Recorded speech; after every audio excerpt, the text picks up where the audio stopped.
Hello and welcome to another edition of the RotorHub International Podcast, recorded live, or almost live anyway, here at Verticon in Dallas. With me now is Joe Decapite. Joe is the head of flight training at the Bell Training Academy, which of course is just west of us here in Dallas, out there in Fort Worth.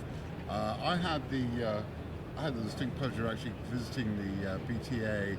I guess it was a couple of years ago, maybe 18 months ago, something like that. And it is an incredible facility guys have got down there, I have to say, from not only inside the facility itself, the engineering training, the simulators and stuff, but also the training field out, I guess it's a little bit the practice area of the practice area, just to the southish east of the facility there. So Joe, thanks for spending the time to come over and walk all the way over from the Bell thing, which is about as far as you can be here at Verticon from where we are now. Well, Gideon, thanks for having me here this morning. I appreciate the opportunity to come here and talk a little bit about the Bell Training Academy and answering any questions you may have, or kind of speak to the audience about what we offer there at the Bell Training Academy. So let's just talk about that. I mean, what do you see now as the sort of type of experience with people coming to the academy? What's the source group? Where do they tend to come from? So we have quite a mix that comes to Training Academy for training. We get some foreign military. We get a lot of EMS. We get a lot of local law enforcement throughout the U.S., and then a lot of owner-operators. So it's quite the variance of training, and it's important for us to understand the customer that we have coming in, that we're working with, and tailor our training towards the needs for where they're coming from in industry. Sure, and I guess one of the things is, because, am I right? I mean, certainly, I'm just being a bit me-ish here, but when I was last at the facility, there was the ground had just been broken, I think, on moving some of the facilities south to the right side of the tracks, I guess you'd call it. You're breaking ground, moving the facilities south of that railway line, was that right? So what we were looking at doing is we're trying to expand our maintenance facility. What you're looking at expansion-wise, right next to the Bell Training Academy, there's an innovation building that we're looking to take over. So we can expand our training offerings. And then just to the north of that, south of the railroad tracks you're discussing, is where we're looking to move our maintenance facility. So we also have that expansion capability as we continue to grow the Bell Training Academy and support military training opportunities. So thinking about that expansion of the AMP, the engineering training, is that a strong growth area then? It is, absolutely. Not just domestically, but also international. It's important for us to not only support the domestic training, but we're looking for those regional training solutions. Sometimes that's with us expanding ourselves or partnering with somebody in particular countries. For instance, we have a satellite training facility in Valencia, Spain. Primarily, they were doing 429 full flight simulator training only.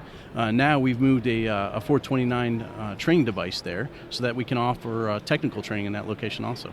And that expansion of bringing in expanding the 429 footprint there, what would be the next step for the facility of Valencia? Moving to 5.0? So that's what we're looking at now. We're doing an evaluation for that portion of the world to decide what's better. Is it the 407? Is it the 505? We're trying to figure out the demand signal and then meet the requirements for that demand signal. And we're just continuing to look at that, or just starting to look at that now. We're also looking at partners in Europe, potential opportunities in Europe to help continue, because it's important for us. It's not just the sale of the aircraft. We need to be able to provide that training, and we know not everybody either wants to come to Fort Worth or is able to come to Fort Worth, so it's important for us to be able to provide that local training solution. That local footprint and outreach. That's correct. In-region stuff. I'm just circling back to thinking about the pilot training side of the fence, and you already said you get a huge mix and cross-section of pilots coming from military, from the civil side, from EMS, law enforcement, and so on. Are there any common themes you're seeing right across the spectrum in the training development challenges? It's comfortability in the aircraft. Mm-hmm. And a lot of them come to us when they initially come to us for training. They don't know what to expect. Anytime you go to some new training, you just don't know what to expect when you get there. So one of the things we're trying to do is make sure they have a complete understanding of the aircraft. For us, that's important because it's important about the Bell product and the Bell name, and it's important to us that we are able to teach them so that they can safely operate that aircraft, because that's important to Bell. Not only is the sale important, but it's important that they safely operate and we communicate the capability of the Bell product. Yeah, and I guess it is that whole thing, that continuation, and almost like a holistic way of looking about the product name, the reputation, all of those things, they all kind of mesh together, as well as things like just pure improving in flight safety and operational efficiency. Yeah, correct. And the training is an important piece of that. Yeah. So we not only want the sale to go well, we want them to be comfortable in their aircraft, so we want to provide that training solution to them, whether it be at their location, at our location, and make them comfortable in the aircraft. And more importantly, on the back side of that, they can come to us if they have questions about the airframe, whether it be technical or pilot. They need support. We're here to provide that support to them. And I guess that's the big thing, isn't it? Like when you think of operators who introduce an aircraft, if they have the ability to tap back, especially in the hangar side, the engineering side, I can think of in fixed wing world an airline that took delivery of a type, and they'd never operated anything from that manufacturer before, and they had kind of a bumpy ride compared with others who operated previous models, and they had guys in the hangar who knew where to hit it when that happened, that kind right. of thing. And it's being able to tap into that knowledge base, I guess. Yes, and that's important. Our instructors frequently receive calls from customers that come through the training academy, whether it be through the pilot side or technical training side, when they run into their issues or challenges or areas they need support. And for us, being located right there in Fort Worth, we have access direct to those engineers. So if there's questions that we can't answer, we know where to go to get those answers, and then we can provide that feedback to them, and then link them with the appropriate people that can get them the answers they need. Sure, and that's that critical thing, isn't it? That access to the communal knowledge base, I guess, for want of a better phrase. Yeah, it's the closure on the customer service piece. That's important to us. If you provide good customer service, they'll continue to come back. And it's important for us not just to sell the aircraft, but continue to back that product through training, through service after the sale, to make sure they're happy with the product and that they're operating it safely and that people are there to respond when they have needs. Exactly. So I guess it's wrapping it up in a rounded package. It's the aircraft, it's the support, it's the training, all together, working together as a rounded unit. Correct, absolutely.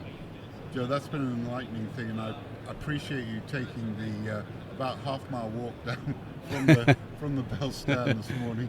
And I look forward to actually coming out to the BTA again, because as I experienced last time, if nothing else, you will see a great facility there. You will see extraordinary things in terms of simulators, in terms of engineering training, and if you pick the right day, you'll also find some awesome barbecue. Well, Gideon, I appreciate it. Thank you very much for having me here this morning. We look forward to it, and anytime you want to come to the Training Academy, we're welcome to have you. I look forward to it, Joe. Thanks very much. This has been yet another edition of the RotorHub International Podcast, recorded live at Verticon 2025. Until next time, fly straight, fly safe, keep a blue side up.